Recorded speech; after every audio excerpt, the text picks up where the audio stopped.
Hey, good evening, everybody, and welcome to Pop Go the Writers. Didn't. There we go. Yeah, lean into it, man. I'm just thinking people don't want to see this. I need to put on a headphone. Maybe. Hey, Dan, how you doing? I'm all right. How you doing, Paul? It's good to be me. That seems a little forced, Paul. I took my car into the shop this week, and the repairs are going to be more expensive than I thought, and it's taking longer than I thought. So I had to rent a car. And so I'm like hearing the register, cha-ching, cha-ching, cha-ching, going. Yeah. But yeah, what are you gonna do? Such is life. Cars are important, especially in cities like yours and mine, where Yes, public transit is not that great. Yeah, but you've got a subway. Nowhere near me. Oh well, you got to remember I haven't been near you in 20 years. So yeah, I need a car to drive to the subway. Yeah, and I keep forgetting that ride shares might be cheaper than cabs, but they ain't cheap. Yeah, exactly. All right, folks. Well, you probably want to hear less about our personal problems and more about the what's going on in the world of pop culture and whatnot. Sad to say, Paul nor I got a chance to get over to see Shang-Chi this weekend. So we will save that for next weekend. But everything we're hearing about it is the movie is a frickin' juggernaut. I mean, box office on it. Going into it, people were kind of, hey, let's keep our expectations, in check here. I mean, 35 to 40 million was the early thing. Then word of mouth and buzz started going. Then it was maybe 40, 45 million. And that's about the last I heard before the weekend started. Yeah. Then they made 8.9 million, I think it was, opening night, 8.8 million. Another 17 on Friday. They're looking at around 71 million for the 3-day weekend. And, Disney is estimating it at 83.5 for the 4-day. But industry insiders are saying it could even top out at 90 million. Which shame no one wants to go to see this movie. Yeah. And then you throw another 56 million on top of for international box office. They're doing just fine. They're going to be okay. Yeah. So I don't think we're going to hear suddenly that Disney's freaking out and pushing Eternals back. I think it's going to be fine. Yes. And knock wood that the that people are being sensible and covering their faces and whatnot in the theaters. So this is a good time to wear your Spider-Man mask to the theater. There you go. Of course, you remember when they wouldn't let you wear masks in the theater because of the Aurora shooter. Yeah. You couldn't wear costumes or makeup. Yep. All our cataclysms are colliding. They are. I mean, just this week alone, and we're going to get a little topical here, but you got trying to end a war at the same time. We've got hurricanes hitting that just don't seem to want to stop once they hit land. I mean, when New Jersey had like 20, 30 people killed through flooding, the subways in New York got flooded, which I feel sorry for anybody who got hurt, but at the same time, this might be the cleanest the subways have been in New York in years. I mean, it's bad. That's probably true. Yeah, this will be the first time that the national smell or the city-wide smell isn't urine. It's now stale water. Fish. Yeah, that was the one that was getting me. Was seeing people taking pictures where there were these fish basically stuck by the storm drains, well away from the ocean. Yeah. Yeah, It's pretty crazy. There was pictures of Philadelphia of people jumping off of overpasses into flooded highways. and oh my gosh, if any of our listeners are contemplating that, don't. It's like a cesspool. Well, not Like, only that that, is not clean water. but you also don't know how far down the car, because there are cars in there. Yeah, yeah, and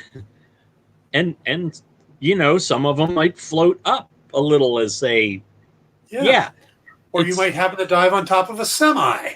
You know? yeah. But what we're saying is, freeway diving, don't do it. Yes. Little Heather's reference there, it's tying back into the pop. Yeah. So it's pretty crazy out there right now. So, I mean, dogs and cats living together, mass hysteria. Yeah, and then on top of all this, we still have the Delta variant out there, and then I heard something about a Mu variant. Really? Yes, I didn't even know there was a Greek symbol of Mu. Yeah, MU. Yeah. Wasn't familiar with that one. We normally don't get to it. Yeah, that's true. I missed the Lambda variant, though. The Epsilon, we're done. Yeah, Mu. Yes. So. Now, if it was the Omega Mu variant, then we'd been in Revenge of the Nerds territory. That's right, Omega Mu. That was what it was. Yes, Lambda, and Omega Mu. Talk about your problematic movies. Oof, yeah. Wow. Yeah. Yeah, try to rewatch that nowadays and just cringe, especially if you're like showing it to your children for any reason, teenage children. Yeah. Don't do this. It's a great movie when we were young, Revenge of the Nerds. Yeah. Well, I think of stuff like Porky's as well, where he like it was a big team movie, and you're like, oh my God, never show that to your children. Oh yeah. Yeah, the 70s, the 80s, man. There were some. Oh yeah. Jeez. How did we survive? Yes, I mean, kids are so coddled today. Yeah. Why, in my day, we shoved red hot pokers right in our eyeballs, and we liked it. My grandmother, rest her soul, had two sayings she always said. Yeah. One was, better than being slapped from the belly by a wet fish. The other, better than being poked in the eye with a sharp stick. And I finally, after years and years of hearing that, turned around and went, what the hell was it like growing up for you? Yeah. Because everything is better than being poked in the eye with a sharp stick. That's not a high bar. And I'm interested to hear you say that, though, because in my family, which apparently came over from Scotland with my grandmother, was, well, it beats a sharp stick in the eye. Yep, my grandmother was from Ireland. So, okay, maybe that's the Celts have a thing for eye sticking. Well, what's funny is my grandmother was born in County Cork. My grandmother was born in County Cork, Ireland. My entire life, I thought of her as being Irish. Yeah. Tiny little redheaded woman named Phyllis. My grandfather was Scottish. He was a Henderson clan. But all her life, I never met him. He passed before I was born. Oh. But good pop culture joke. Unfortunate timing. Yeah. In her late 90s or in her early 90s, later in her life, when I made a comment about her being Irish, she looked at me and she goes, I'm not effing Irish. Like, what? She goes, I'm not effing Irish. And she didn't censor herself. Yes. And I'm like, well, what are you? She goes, I'm English. I'm like, you were born in Ireland. She goes, because that's when my mother stopped. Okay. Well, that's like interesting. With my grandmother, it was the reverse. Mm-hmm. She was actually from the north of England. But as far as she was concerned, she was born in the north of England, but as far as she was concerned, she was Scottish. Yes. And I did, again, I didn't know her very well. She passed by the time I was, I think, 5. But, you know, these are the stories that you hear through the family. And eventually I found out, you know, that she came from the north of England. And I'm like, what? That's not. This is the woman that her Scottish accent was so thick. As a child, I couldn't understand her. And she would get so frustrated that I couldn't understand a word she was saying. Yeah. Now, So Brian says Shang-Chi was really good. Yes. Now I'm going to bring this all around. Watch. Oh, My grandmother was very big into why I got into comics. Really? Because my Uncle Dave, her son, is the one that bought me my first comic. Mm-hmm. But when I started reading them, my grandmother and her second husband, I'll throw this out there, but I'm not going to explain it, who happens to also be my uncle from my dad's side. So my mom's mother married my dad's brother. Sure. As you do. Yeah. So they moved to Grants Pass, Oregon, and there was this little cigar shop that sold used comics. And my grandmother decided for birthdays and Christmas and stuff, she would go and work at this guy's shop, rolling coins for him. And in exchange, he would give her the comics.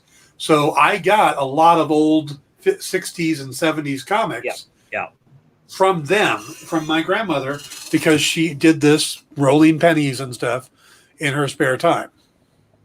Wow.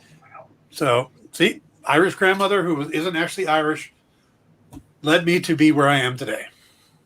See, brought it back around. Thank you.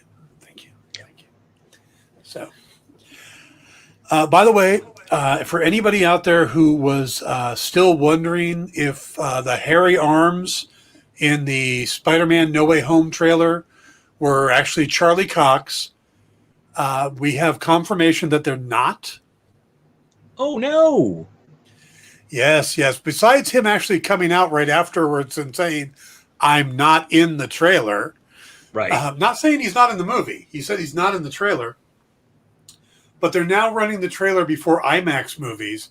Mm-hmm. And in the IMAX screen, you can actually see the face.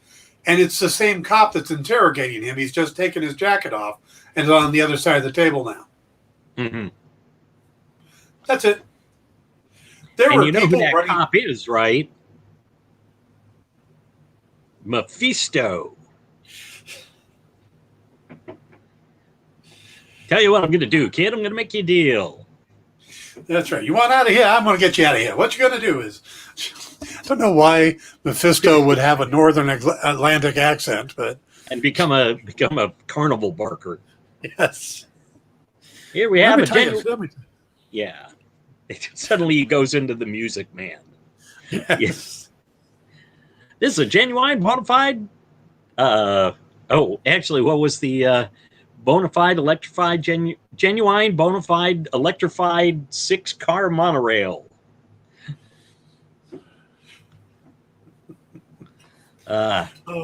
We are completely off the rails today, but we still have people watching. Off the monorail, if you will. Yes. So yes. This may be penance for them. I don't know. Yeah. Sorry, folks. By the way, something I feel I should have done before. A little bit of a digression, but is that I should point out to everybody that the views expressed on this show are mine alone. The views expressed by me on this show are mine alone, and do not reflect those of any of my clients or my employer.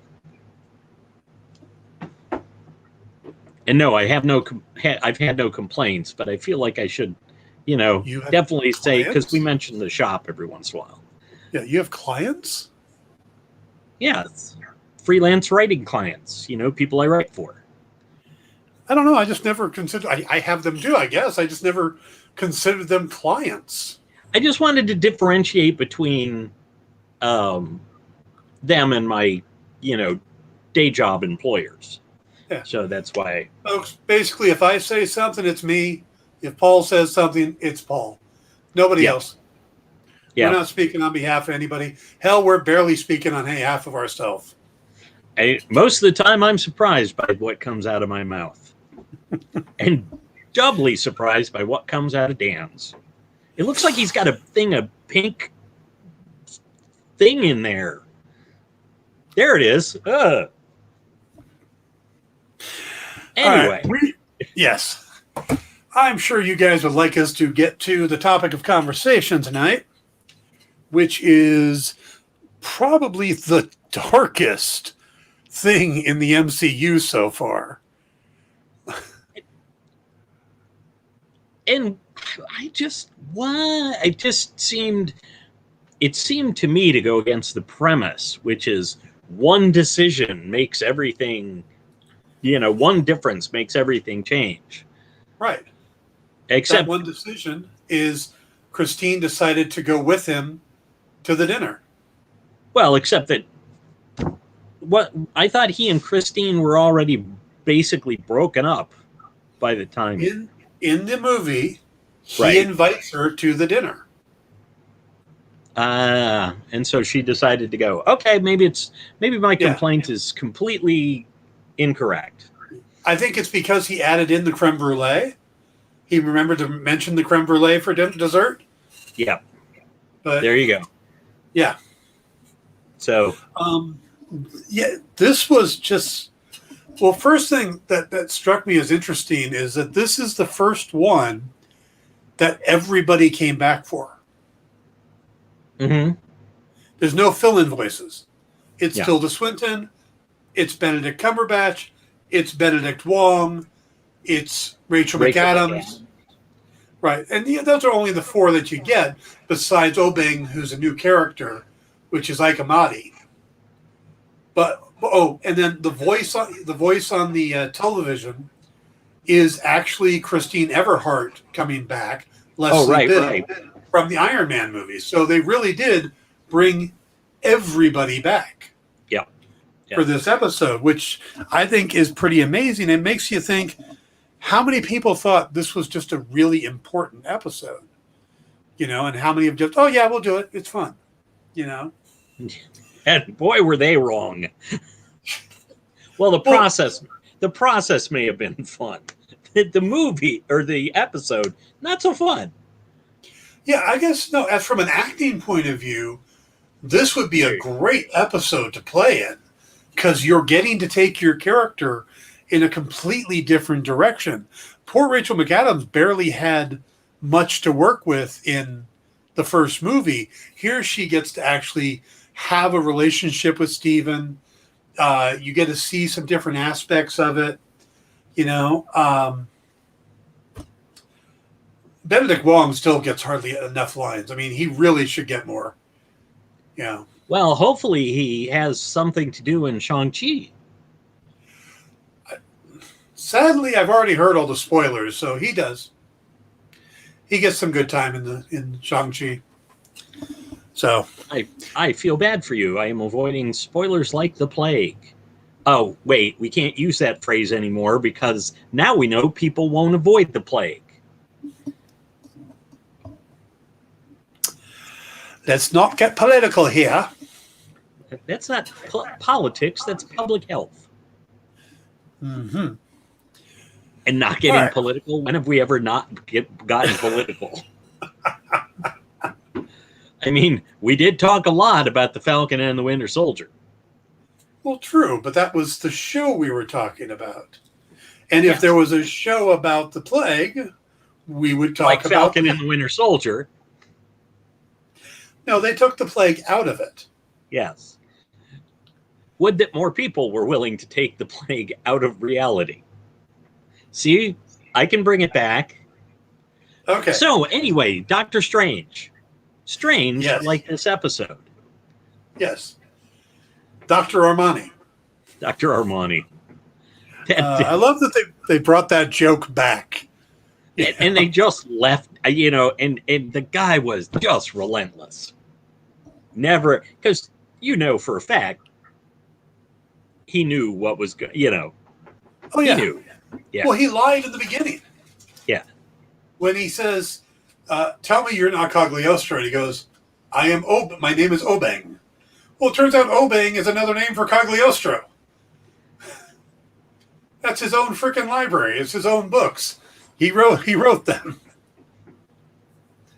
Which makes me wonder if we're going to get Ike Amati in the live action at any point Oh, that'd as be nice. Obeng or Cagliostro, Yeah. because Amati is mainly a voice actor, but he's got the look. I mean, he looks similar to the drawing of him. Mm-hmm. Mm-hmm. So if that's how they want Obeng to look, we got the guy already. Yeah. Yeah. Now, I like the fact that the accident looked almost identical to the movie. They did a really good job, even down to the car looking spot on. Yeah. And the way it crashed and went against the fence and stuff. But once it crashed, we kind of sped through the rest of the movie, never mentioning Baron Mordo. It's like, nope, there was no Mordo. We don't know who Mordo is. Who's Mordo? Well, and then we pick up after that. Yeah, he just kind of popped into, it went from, the crash, I must seek knowledge, to he's Doctor Strange, Master of the Mystic Arts. Now, do you think that he seemed to master the arts faster without the damage to his hands? Do you think that played a role into it? I would think, because he's overcoming a different obstacle. Yeah. And he's not really even overcoming an obstacle. He's just driven. Whereas with in the movie, he's trying to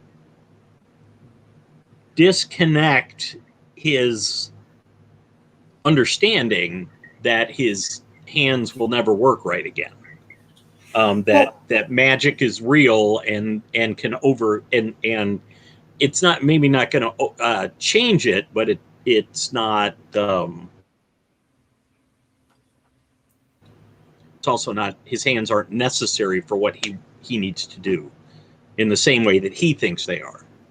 Whereas in this, all he is driven to learn time secrets. But also, he comes into it from a different place in that he goes through all these stages beforehand of trying to get his hands fixed in ways he already understands. Right. Through medical, through operations and stuff like that. And then this is the last resort. With Christine's death, he's already knows there is no medical way to bring somebody back to life. That's true. So it does shortcut up a lot of that stuff. Yeah. Does absolute point... Oh, let me click that up onto the screen. Yeah. Does absolute point mean for one reality or across all realities? I'm going to say that means for the one reality, because that point didn't happen in the main MCU reality. Right. Exactly. So I think it's a fixed point or absolute point in just that one reality. Or one might call timeline. Now, there's a possibility that it's an absolute reality because something from another reality tried to enter our Earth or our realm, and Strange is the one that stopped him. So changing time works outside, it can't undo something that happened outside of reality. Does that make any sense? If Christine didn't die, then Strange wouldn't have become Sorcerer Supreme and stopped Dormammu. Dormammu is not from our reality; he's from the other realm, the Dark Realm. So maybe that's why it became an absolute point, is that if Christine never dies, then Doctor Strange would never have happened. Therefore, you wouldn't have had somebody to stop Dormammu. I think that's a fair. I hadn't really thought about it because it seems like the dark dimension, because it's odd when we're talking the timelines in the dimensions. How do they differ? You know, in other words, is there a dark dimension for each timeline, or is the dark dimension stand outside of those timelines? You know how much I would love for um, Kevin Feige to do an Ask Me Anything? Just so you could hit him with all your. I'd be there all day. Just okay. Why did Obadiah Stane want to kill Tony Stark when he was still making weapons until he was captured by the Ten Rings, which Obadiah Stane made happen? Just go down the line from there. Yeah, so many questions. Is Daredevil still in the MCU? Yeah, just Well, hold I him didn't down. mean anything. Do you remember that movie where they kidnapped the basketball player so they could make the game happen? It was like a Boston Celtics thing. No, that one doesn't sound familiar. I could see somebody trying to kidnap Kevin Feige. Not a good idea. Don't do it. And just asking him questions all day, and then letting him go. Yeah. Yes. And it would turn out to be like the longest Chris Farley sketch ever. So remember that one time in Iron Man where Iron Man made the suit of armor? Yeah, that was cool. So you're saying that little kid that Iron Man saves at the expo, he is Peter Parker? You're saying that? Yeah. What about what's Tony Stark's favorite food?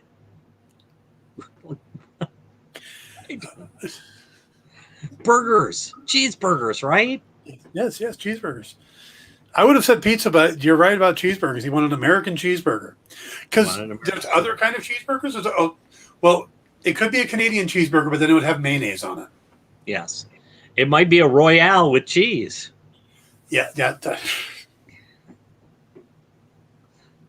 Still an American cheeseburger, though. Shawarma isn't a cheeseburger. Here, don't be silly, Brian. I think it can't be his favorite because he had just heard about it, but it might have become his favorite. Eventually. Although he Happy mentions getting cheeseburgers with Tony's daughter. Yes. So I'm going to say it's still cheeseburgers. And boy, we have once again. Hey, this is still pop culture. And it's even still about the Marvel U. Yeah, and we have a viewer participating in this, so we're fine. Yeah. So I think Brian's just here hoping we get back into the cheese puns. I think that's only a Jim Beard night that we do that. Yeah. Yep. So we are Romano all over the place. Rome on. Oh. Anyway, this is Paul in the penalty box for forcing a cheese joke. And that's how it all makes sense. Of course. All right. So, I really like Wong. I like how it seems to be cheese puns are in Gruyere tonight. Do.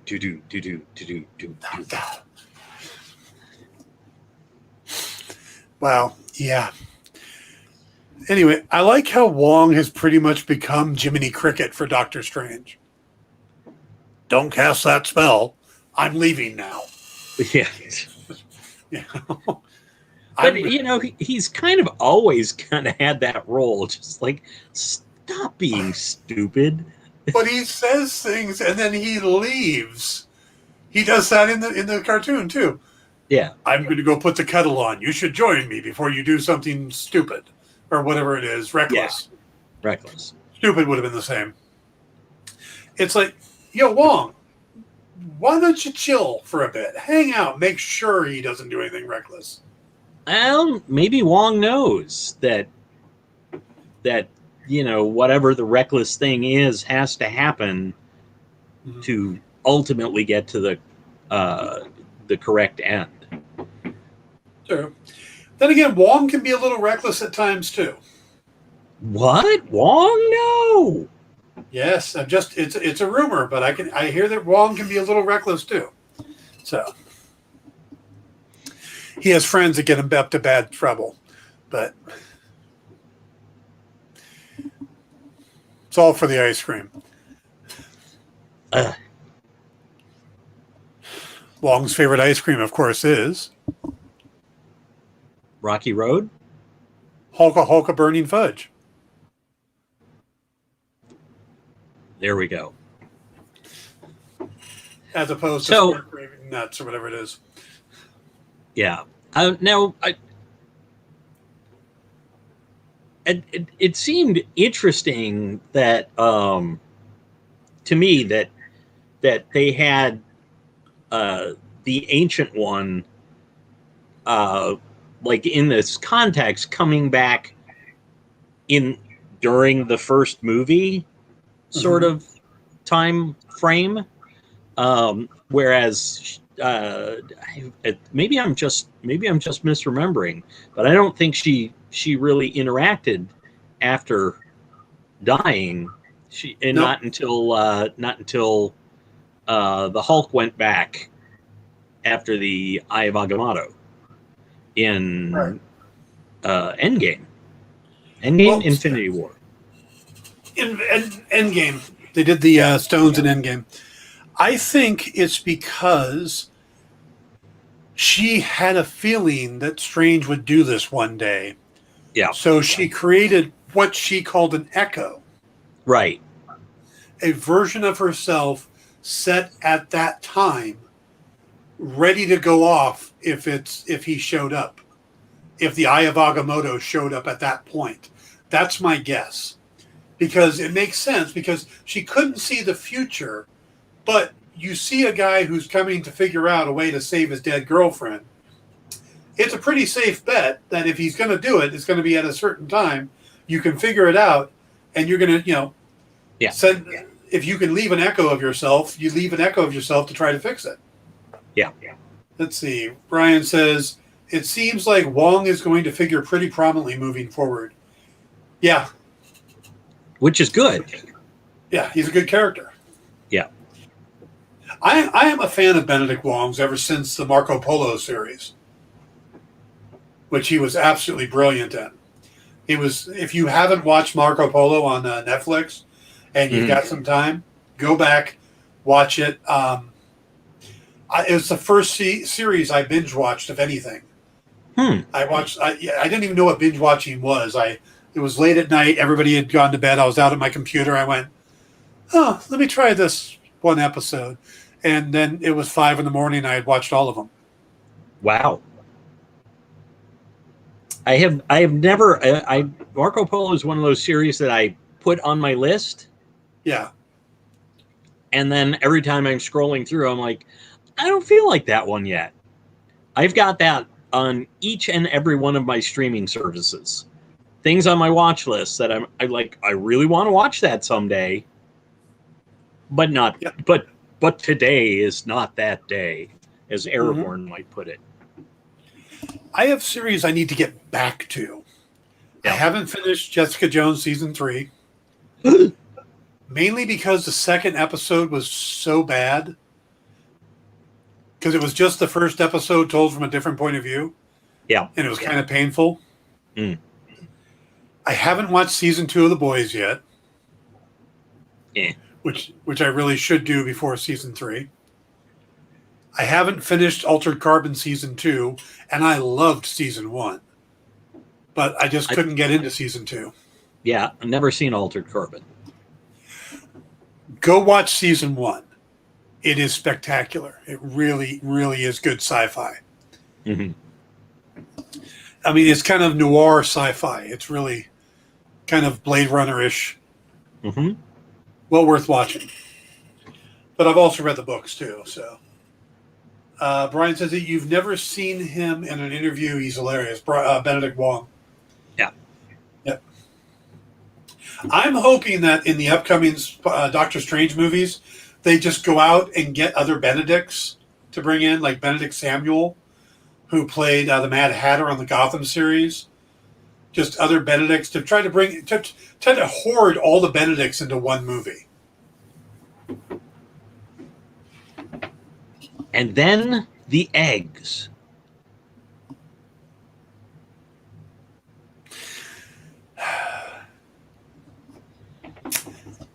Yeah. Do you think anybody at Marvel went, so who are we going to have playing opposite of Benedict Cumberbatch and playing the character Wong? How about Benedict Wong? What?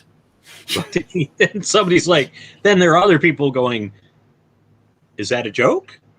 Yes, Or exactly. it's a, like, no, there's an actor by the name Benedict Wong. Really? Haven't you seen Marco Polo?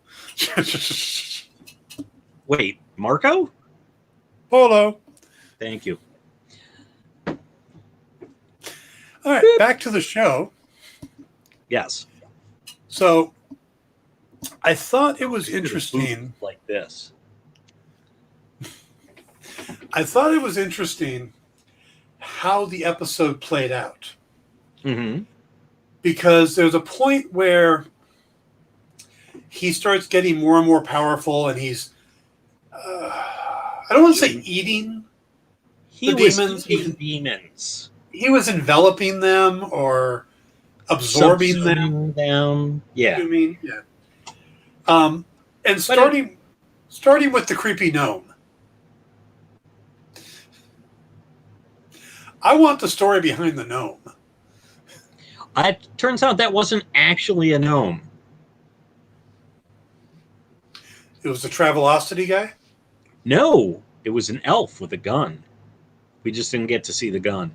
Oh, from the Defenders. Yeah. I'm lying, of course, but I just like that idea. That it wasn't just some gnome, it was the elf with the gun. Yeah. But he passes up on the bug. Yeah, takes his like, he eventually subsumes the tentacles of Shumagorath.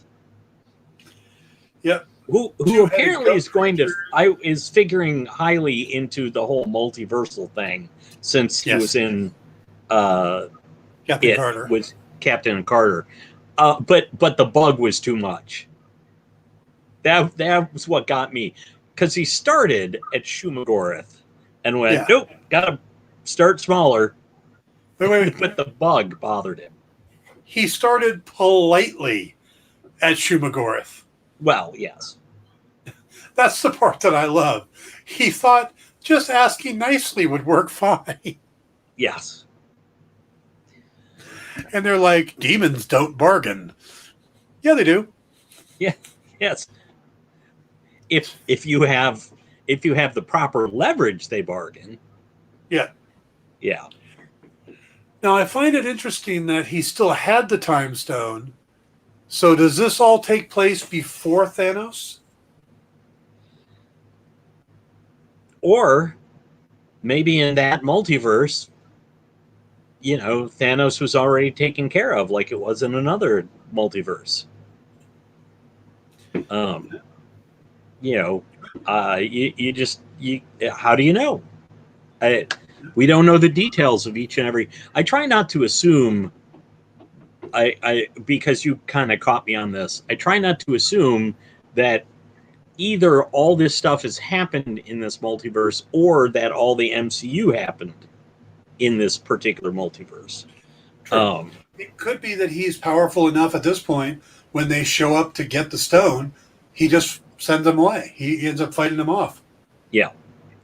Or, just sends them to another planet where they... and does the time loop thing. Yeah. So they get zapped to another planet. They come back and go, "We want that." And you go back to the other planet, come back. It'd be great. Or Squidward shows up and called Obsidian, and he just goes and turns them into infants. Oh, there you go. There you go. Yeah. It's like, Thanos, come pick up your children, please. Nice.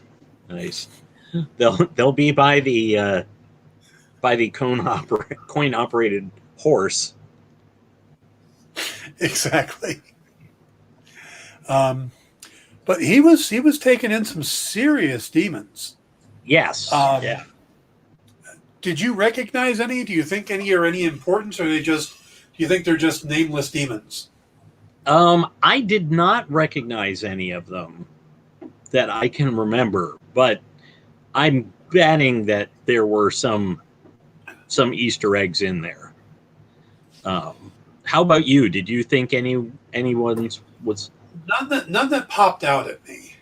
Yeah. There was a couple that looked like pretty serious ones. Yeah. One almost looked like Raven from the Teen Titans. I did see that where somebody suggested that was that it looked like I haven't seen Raven in a long time in like modern comics. And of course her shadow self didn't used to look like a raven so much as just like vaguely bird shaped with the, honestly, it to me, it looked more like a hawk or an eagle, some sort of a raptor, because it had the curved beak as opposed to the sharp. Yeah. Yeah.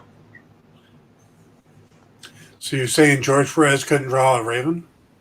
No, I'm saying George Perez has as more artistic license than anybody else.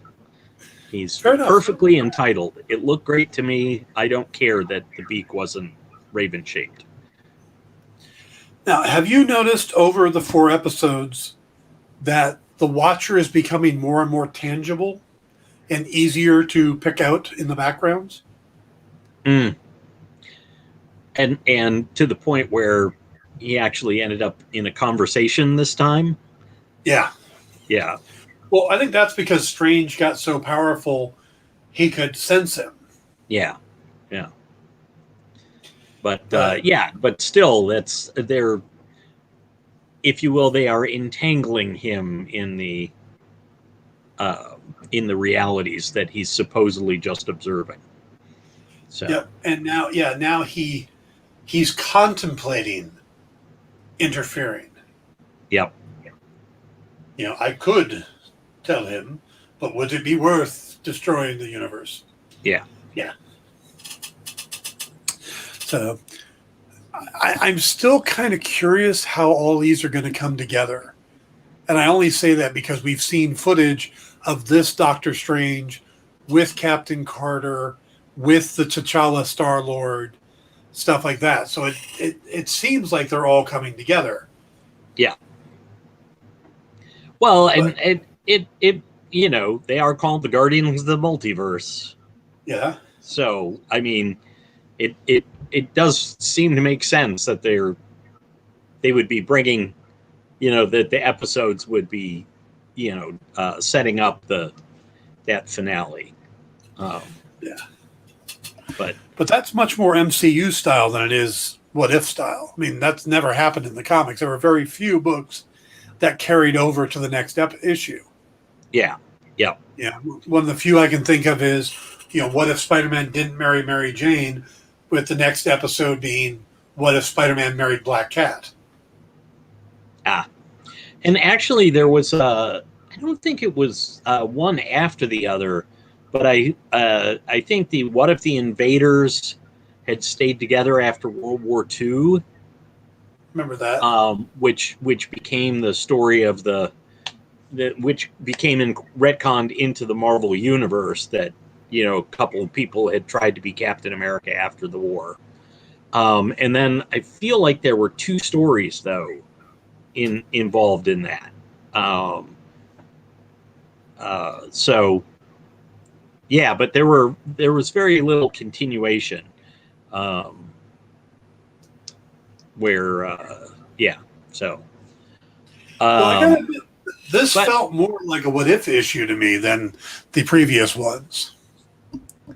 because it got more effed up. Yeah. Yeah. The other ones were just very happy and look how great it would be if uh, um, Peggy Carter became Captain America. Well, yeah, for everybody but Steve Rogers. Yeah. And look how great it would be for T'Challa to become Star-Lord. Yeah, for everybody but Peter Quill. Yeah. Peter Quill.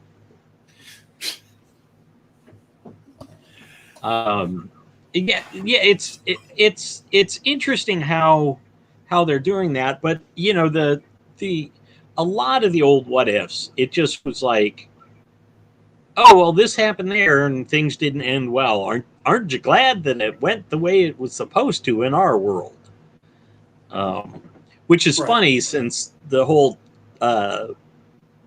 MCU thing was the heroes with problems and kind of like no final big triumph. There was always some other menace lurking around the corner. So the fact that they would, I sometimes I wonder if what if was intended to go like, oh, see, you complained about this choice we made, but look what we could have done, and you would have really hated that. Yeah, well, from what I read, What If was basically made for, and I'm trying to remember which writer it was. I think it was Roger Stern, who was stepping down from editing, was only going to freelance a few books, and he wanted books that he wouldn't have to worry about the rest of the continuity. So he pitched this idea and called it What If because Stan loved using that phrase. Mm-hmm. So he thought, well, this will get Stan. I'll just call it something he loves to say. What if? And so it was never meant to be anything but a fun little side project. Never meant to, but so many of the stories have been almost like trial bubbles for what they would do in the MCU later, in the Marvel universe later on. What if Jane Foster had Thor's hammer? What if Bucky hadn't died? I mean, just all of these stories that they tried out, they got kind of fan reaction to. Though they seem to be doing that kind of here now too, is they're getting to try out these darker stories and getting a good idea of how fans react to them. Yeah.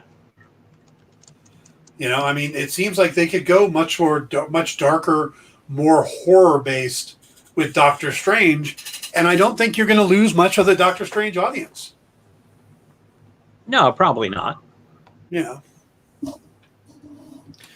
Me, I don't like horror movies, so you'd lose me, but So I think it might have been Roy Thomas. I was doing a little quick check too. I think it might have been Roy Thomas.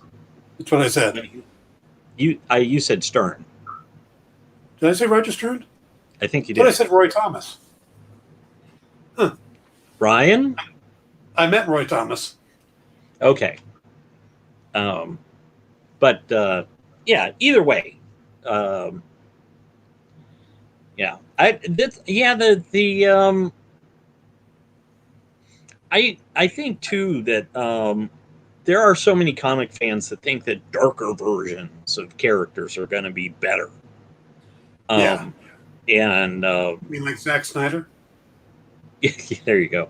Well, I mean, even like when they did As-Bats over at DC, the whole point of it was to go to go like, see dark, edgy Batman, like killer Batman is not a great idea. Yeah. And I think a lot of the, like it, not so much with Thor or Iron Man, but definitely with Cap, when they replaced Cap with John Walker, it was definitely, oh, see, you don't want that guy. That is Right. definitely not the guy you want. Yep. So I think some characters are meant to be darker and some are meant to be lighter or more hopeful. yeah, more inspirational. Yes. Or aspirational, if you will. Yeah. Now, just because you think a character is supposed to be light and hopeful doesn't mean that the writers know what the hell they're doing. And I'm thinking about the Iron Fist TV series. The Scott Buck said that he thought the character was supposed to be lighter and more more hopeful, and that it would be a lighter series than the other Netflix series. I don't think hopeful and whiny are synonymous, are they? I let's just say, if he had been playing, if that guy had been on Hawkeye, Hawkeye would have missed a lot. Because yes, I don't think that Vin Jones. Iron Fist was a particularly upbeat storyline. No. I mean, Danny was kind of, it started out kind of like all zen and upbeat, but yeah, I will say that season 2 is better than season 1, but that's not a high bar. And the writer for season 1 left to go do the Inhumans, so just figure out what that meant. I still feel that the failure of the Inhumans was basically because it was being pulled in 100 directions. Well, yeah. We're going to do a movie. No, we're not going to do a movie. We're going to do a TV show. Oh, well, we've just barely introduced the Kree. So what are we going to do about that? And it was just, and then the fact that they went, and let's save on the special effects budget by shaving Medusa's head. Oh, yeah. Yeah, that is just, taking out one of the key characters. Yep. One of the key visual elements to a character. Yeah, it just. Yep. Yeah. But they save money by not having to write Black Bolt any lines.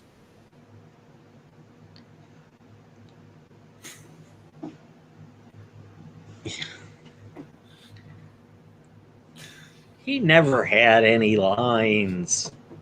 He did, but they were very powerful. He's like the silent Bob of the MCU. When he speaks, everybody listens. Until their eardrums rupture. Yes. Yeah.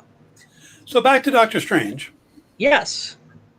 And what if Stephen Strange had lost his heart, not his hands? Is that your Jeffrey Wright imitation? It was just imposing movie voice. I couldn't do a Jeffrey Wright impersonation, I don't think, effectively. Yeah. How well do you think that played? The relationship between them. You mentioned this earlier, that it felt like they were already broken up, and you kind of get the feeling that he did still care about her because he was trying to write her all the time. But when he was sick and she was trying to help him, he just pushed her away and pushed her away. Yeah, well, but then he was feeling helpless. Yeah. But to me, the fact that that this happened during what I think of as a rocky portion of their relationship, to me it was like, and how is she his heart? When, if she was his heart, he shouldn't have been in our reality able to just shove her aside so easily. So, but yeah. Maybe in that reality he wasn't a narcissist. Sure, but again, then you're starting to parse things, and what if it's always supposedly just been like, we're changing one thing. Yeah. Not, the character is different and that's why things go differently. It's supposed so. Yeah, I mean, I like the episode fine, but I felt that to me, it felt like too much, more than one thing switched. It was a stretch. I'll give you that. So, because when they said lost his heart, like right at the beginning, what if Stephen Strange lost his heart, not his hands? I was like, what heart? Yeah. So, Yeah, when I first saw that, I thought, oh, he's going to have a heart problem. It's Yeah. kind of like Tony Stark. He's going to get a pacemaker. I kind of wonder too if isn't that like the ultimate fridging episode? Oh, wow. Paging Gail Simone. Paging Gail Simone. But I mean, seriously, it's like, ooh, we'll make his whole raison d'etre the death of his girlfriend. Yes. We're going to kill her more times than you've seen the death of Bruce Wayne's parents on live action. Yeah. Q death 13, Q death 14. What if he never goes to her house? The building blows up? That was the other thing. It was like that didn't, like, her death is a fixed point in time. Well, I mean, things, there is, while correlation is not causation, there is causation. Yeah. There is such a thing as causation. So randomly, the universe just hates Christine. It suddenly became an episode of Final Destination. Yeah. Yeah, and I'm surprised they went with something as mundane as a mugger at the pizza place and not some kind of accident that sent like metal tubes flying through the window and impaling her or something. Yeah. Or something causes one of those big metal pizza paddles with the long handle to fly across, and the oven explodes, the door handle flies off, and kills her. Yeah, but I mean, it was just like, okay, we get it. Like, what's the line from Monty Python and the Holy Grail? Skip a bit, brother. Couldn't he have traveled back further? I think he probably could have, but I'm not sure how he would have changed things if Christina's death. I mean, maybe he could have gone back and made it so he never met her if he just wanted to save her, but that wasn't his thing. He's still selfish because he wasn't trying just to save her. He was trying to save her for him. He was trying to save her in his life. If it was just a matter of saving her life, then yeah, he could have gone back, never met her, gotten her fired so she lived somewhere else. I mean, but would that have made? But as the ancient one explained, she had to die to motivate him to become Doctor Strange, so he could stop Dormammu, and right. You were mentioning earlier. So there, like, even if he'd gone back farther, whatever change he would have made, she would have looped around and they would have met. And yeah. Boy, the more we talk about it, the more I'm like, fridge. Because they literally wrote the entire episode, so she has to die to motivate him. Yeah. Also. Okay, go ahead. I was going to say, and it may have been self-conscious. They may have specifically been doing that to say, this is not a good way to do this, and that'll become clearer as everything comes together. I hope, rather than just... As we get to the top of the hour, I'm going to bring up something I didn't realize until this, but for the best of my knowledge, that's not how time travel works in the MCU. When the Avengers went back in time, going through the quantum realm, they were there and the Hulk was there. All their normal selves were there. They were there in the same space as their counterparts. That's how Captain America fought Captain America. And that's how we learned about America's ass. Yeah, I knew you were going to go for that joke. How is it that he's transporting back his consciousness into his own body? Magic? Does the time stone work differently at the time? Because it's not a magical spell. He's using the time stone. And the time stone is cosmic. Yep, I actually agree with you. I was just I guess he wasn't wearing a hat, so it would have been sorcery, not wizardry. Yes. But yeah, it was just it was odd. As you say, unless he technically used the time stone to go back and then he used astral projection to take over his body and they just didn't want to get into that. I didn't think astral projection could take over a body. Oh, have you not heard of possession? Well, yeah, but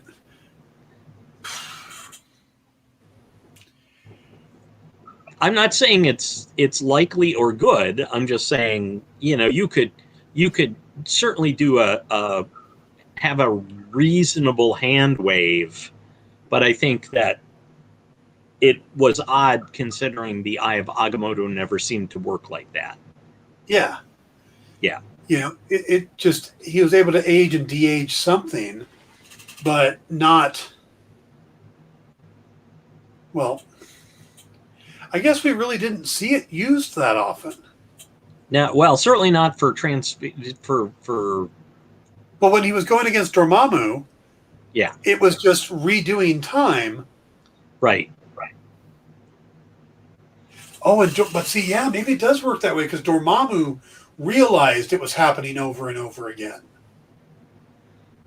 Sure, but he's a hypercosmic being, so yeah, he probably has some bit of cosmic awareness going on.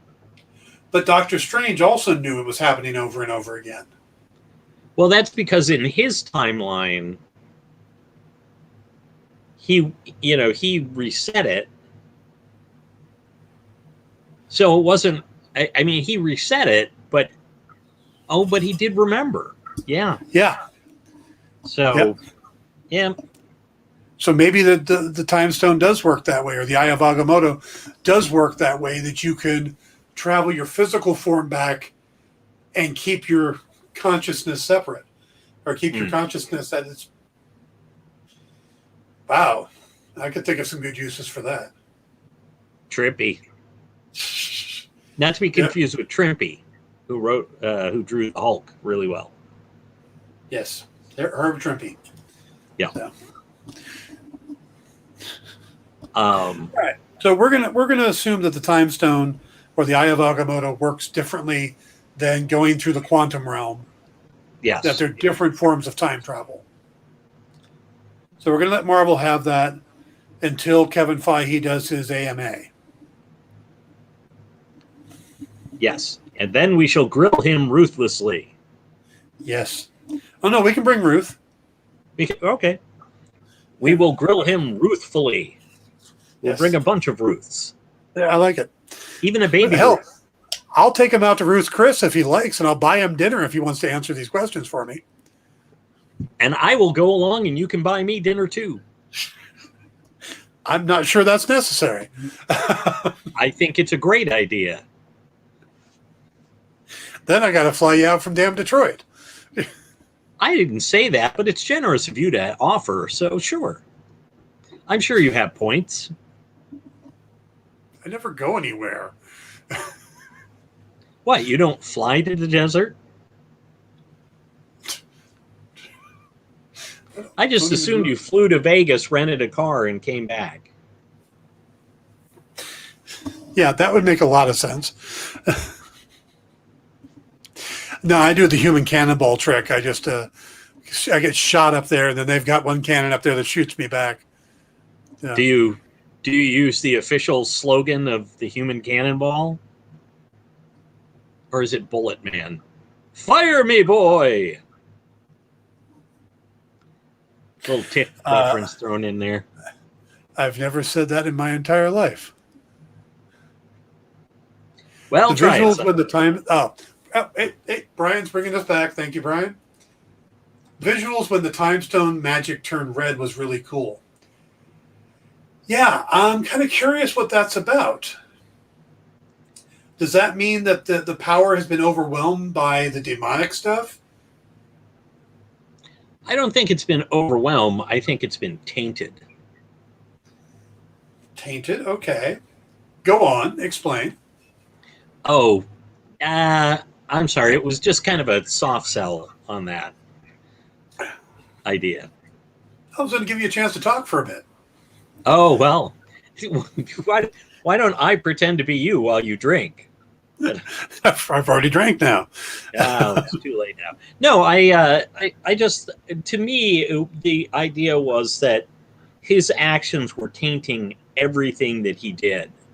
And I felt like some of that, as most actual magicians will tell you, intent has a lot to do with, and with his intent, I think had been tinged or corrupted to a certain extent, and that's why we were getting the reddish tinge to the thing. And do you think that's a symbol of the chaos magic? Because in the Marvel Universe, chaos magic is red. That's a good point. I had not actually thought about that. So, well, of course, we also have to keep in mind that there is a limited palette. I mean, there's only so many colors you can change things. I thought it was more of an emblem of darkness. Of course, Agatha Harkness seemed to think that the Scarlet Witch was a harbinger of doom. So, yeah. No, but maybe her younger sisters are. Or are they the older sisters? Kate and Ashley. Yeah. And yet, doom has not come upon us. Which stone was the ether? Is that the reality stone? Ether was the that's a good question. I think it was the reality stone, because the ether was kind of black and red. Yeah. But perhaps that was the time stone was then tapping into reality changing.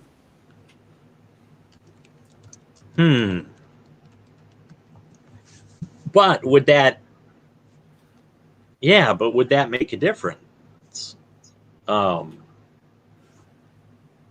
I mean, in other words, he's still only dealing with time. So, but he's dealing with time. Yeah. Yeah, but he started taking all these demons in too. It's true. So, I think by association, it would also affect the. Wow, it's brighter in here now. It would affect the Eye of Agamotto. Possibly. Yeah. Yep. I had not really thought of it that way, but yeah. Yeah. I do find it interesting that through all of that, he's very observant. He starts sensing that the Watcher is there, everything else, but he doesn't realize that Obang is Cagliostro, and he doesn't realize that he was split in two.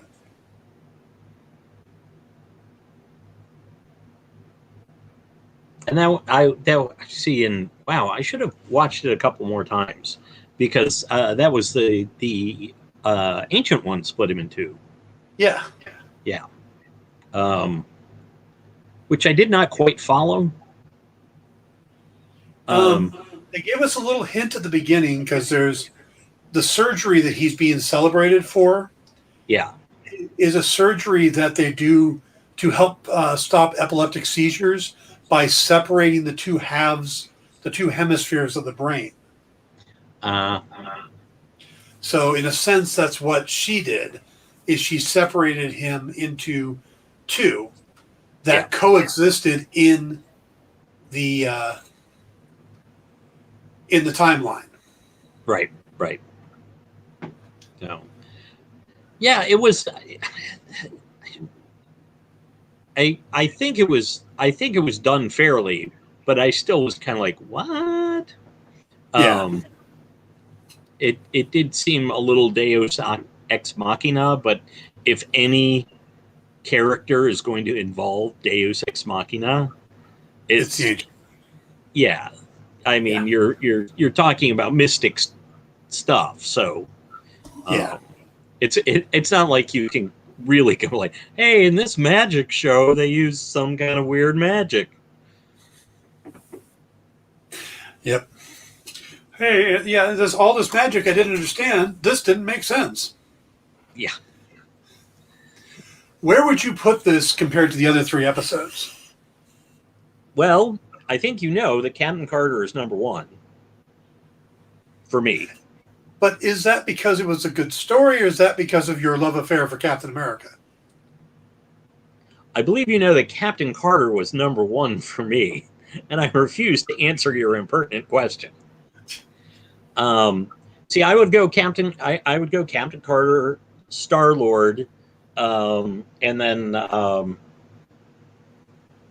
wait, have there been 3 or 4? Or 4. the Yellow Jacket murder mystery? Oh yeah. Ooh, that's rough. I think I think I'll put this at 3 and put the Yellow Jacket murder mystery at 4. What is your ranking on that? I still absolutely love the Yellow Jacket murder mystery as 1. Really? Yep. I will actually put the Doctor Strange one at 2. Star-Lord at 3 and Captain Carter at 4. So you literally just flipped my list. No. Yeah. Yeah, pretty much. Yeah. It's amazing we get along at all. Well, but opposites make good for a show. You know? Yes. Well, and as Paula Abdul reminded us with MC Scat Cat. Yes. By the way, for everybody who's far younger than us, that was a music video reference from was it late 80s, early 90s? Yes. Yes. It was Brian, back when MTV played music. Yes, all 3 days they did that. Yeah. So. Yeah. No, I just thought that was very interesting. We were both very deliberate in like picking that, and I was like, wait a second. Because I think the first 2 were just Brian owned the album. Okay. I think the first 2 were very fluffy. You know, there wasn't much depth to them or consequences. They just felt like, hey, wouldn't it be neat if, and it was just this big rosy picture where there, again, just didn't feel like there was a lot of consequences. But you flip it to the last 2, and there is some serious story. There's some serious depth to these stories, Hank Pym has always been on the edge, and even in the MCU. So to see him snap with the death of Hope after already believing he lost his wife, seeing Doctor Strange snap for death and stuff, I think these were much more emotional and much deeper stories. Well, it sounds to me like you feel that only tragedy can show emotional depth. I think we saw I think we saw a lot with the Captain Carter about Steve and Peggy and their relationship and their love for each other, and that it was not it was not dependent on him turning into a massive hunk I think yes, and the consequence. I think the consequence doesn't stand out quite so much because it's reversed, and it's simply that Peggy is the one who undergoes a similar trauma to what Steve went through. Mm-hmm. So I think that's part of it is that Steve already had his trauma built in. The Captain America already had the trauma built in of jumping into the future and having and losing your lover, your true love. Whereas Doctor Strange didn't really have tragedy baked in beyond, like, I mean, certainly the problem with his hands, but at the end of the Doctor Strange movie, he has transitioned from, I was, a master of the medical arts, and now I'm a master of the mystic arts. So there wasn't that same level. I mean, I suppose the loss of the Ancient One, but In other words, so I think that the other ones, there's more tragedy built in to the story, and again, I thought the idea of T'Challa or Cha-Cha making such a radical difference to the cosmic aspect of the Marvel Universe, I found fascinating and believable, even though the only tragedy is Peter Quill either getting extinguished or helping Ego destroy the universe. So I found the emotional impact from the first two much stronger than the other. The last two seem more like, to me, dark for dark's sake. See, I've always been a believer on Doctor Strange. A lot of writers handle Doctor Strange that he's basically on the bleeding edge, and he has to be really balanced because he could easily slip into the evil side. He's always just skating that balanced line between good and evil. And I think that's what this episode was about, is something happened to push him over, and it wouldn't take much to push him, and then we could see how much he sinks into the quicksand, which is what it's about. I don't think his relationship with Christine had to be that big a deal for it to work because he was always on that edge. I don't think that was played that well in the movie, but that's how he's played in the comics. There are certain things that he keeps himself from doing because it would be the first step down that slippery slope. Okay. Yeah. And I think the biggest tragedy in the Captain Carter one is just how screwed up Steve Rogers is at the end of this, because the girl he loves is now gone 70 years later. He's got a bunch of physical things wrong with him anyway, and he's running around in an iron suit taking a bunch of damage. The odds are he's not going to live 10 years past where we saw him, where Peggy got to have an entire life, have kids, and a husband, and Steve is probably going to be dead. Right. So I mean, to me, that's I don't know. I found the first two much more interesting, but I think that has to do with taste. Yeah, and mind you, don't get me wrong. It's not like big gaps between 1, 2, and 3. They're all close together and could easily slide around. Yeah, and I hate ranking things. Yeah. I'm awful at it. People go, "What are your top 5 movies?" And I go, "I don't know." Hello, Andrew. Hey, Andrew. So we got to get you back on Facebook, Andrew, so I can bring you in on the show. So yeah, we haven't seen the first temptation of Doctor Strange in the MCU yet. What do you think about the fact that we have what may be the second appearance of Tentacle Boy or Shumagorath, though they've never named him. Yes, we're actually guessing that it's Shumagorath. Right. But yeah, I think that it that's hinting that he both may be a key part of the wrap to this season of What If, and also hints that he may be a prime mover in the Doctor Strange movie? multiverse of madness. Yep. And there's the spider guy thing coming up too. Yeah. Yeah, what's that? Spider Ham? No. Yes. Yeah. Played by John Hamm. Yeah. Andrew agrees that the art style seems to lead that it's the same beastie. Sure. Yeah.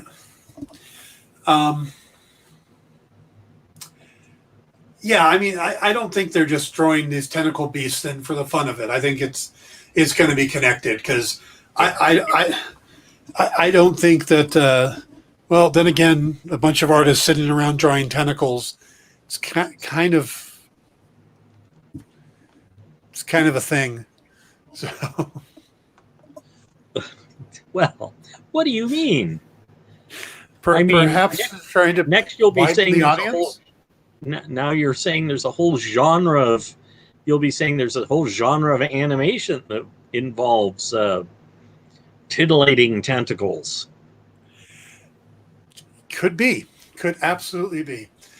But Andrew, thank you. Andrew actually was looking to see if the tentacles showed up in Shang-Chi. Neither of us have actually seen Shang-Chi yet. We're going to try to go this week so we can talk about it next week. That is definitely the plan. I'm looking at probably Thursday. I may actually see it tomorrow. I should have seen it today, but I just could not bring myself to leave the apartment. There's a music and art and something festival going down a couple blocks from me, and it's messing everything up. And I was just like, I am not ready to be around that kind of crowd, even in the open air. I went and saw Free Guy when it came out, but I went up in the desert where there's a lot less people. I didn't go up this weekend because my house is empty this weekend.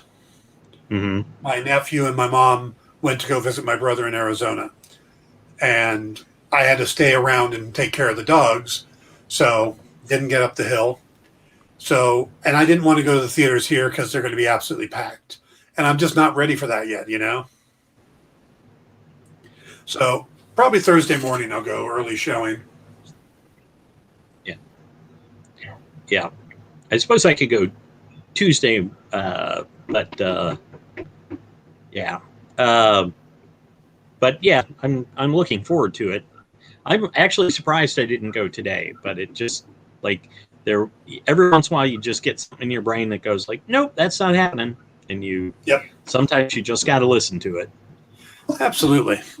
Yeah, this has been a kind of an interesting weekend. I barely left the house. I went to the store on Friday morning, bought whatever I wanted for the weekend. Just been here with the dogs. It's been kind of nice. I think I'm alone in my building this weekend. My building's only got 4 apartments in it. Oh. So and none of the people are parked out back where they normally park. So I assume everybody ran off for Labor Day. Yeah. So it's been very quiet. I very seldom hear the bands from down the couple of blocks away. So that's been okay. But yeah, I have needed, with all my various and sundry injuries that I've been inflicting on myself, I definitely needed something to just take some time.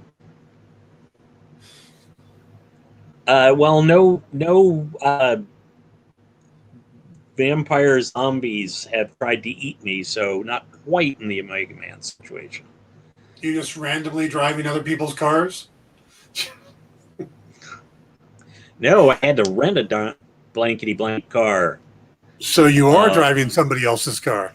I am technically driving somebody else's car, but it's costing me. Talking about being tasked.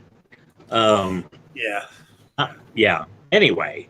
All right. So next week's, we don't know quite yet what the next what if's going to be. It could be the Killmonger saves Iron Man or Tony Stark episode. Right. Or it could be Party Thor. We've also got the Marvel Zombies. Yep. And then we know there's an episode that we're going to meet Gamora in Thanos' armor. And then there's the big finale that looks like it's going to go up against Ultron with the Infinity Stones. So those would be the 5 episodes that are left.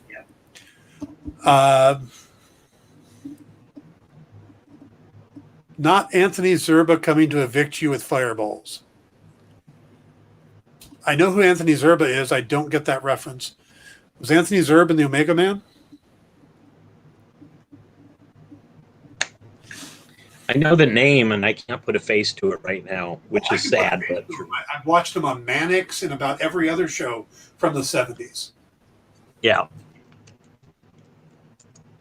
Yeah. But.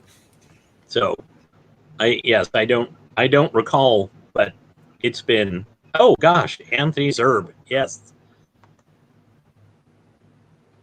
Okay.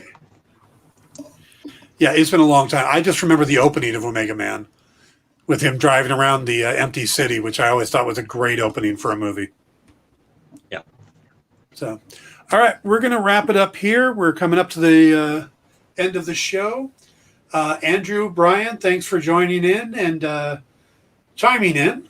And everybody else who said hello, Adam Deschanel for coming by, Cody Taylor, Ben Balat, and Kathy Todd, who all hit the like and or heart buttons. We'd appreciate that. If Andrew hasn't done that, he's on a different, that's not Facebook, but please hit the like buttons, hit thumbs up. Those are always helpful.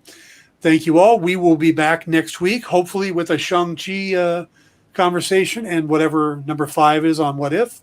Paul, folks can find you at Storyville, right?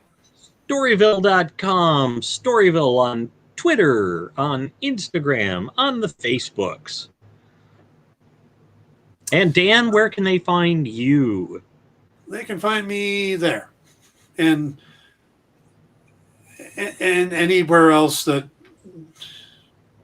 I don't know. Oh, I always thought your name had an M in it.